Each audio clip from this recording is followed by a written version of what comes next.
આ એક બંધ પ્રણાલી છે જ્યાં બહારની હવા અંદર આવી શકતી નથી.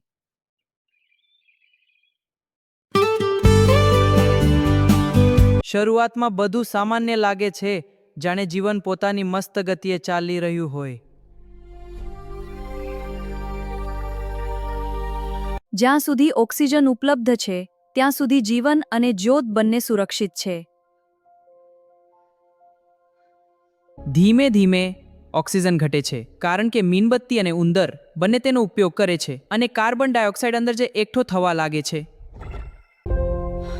ઓક્સિજન બહુ ઓછો થઈ જાય છે અને ત્યાર પછી જીવન પણ સમાપ્ત થઈ જાય છે. હવે અંદર જીવન શક્ય નથી. પણ 1779માં જાન ઇન્ગેનહાઉઝે કુદરતનું એક અદ્ભુત રહસ્ય દુનિયા સામે રાખ્યું.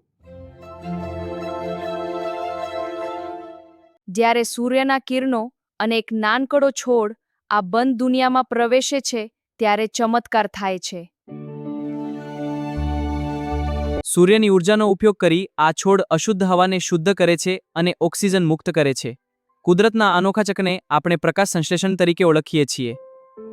ઓક્સિજન ફરી ઉપલબ્ધ થાય છે એટલે જીવન ફરી શરૂ થાય છે. ઓક્સિજન વગર જીવન નહીં અને છોડ વગર ઓક્સિજન નહીં. હવે તો સમજો, વૃક્ષો જીવનનો આધાર છે. આપણે વૃક્ષોનું સંરક્ષણ કરવું જોઈએ.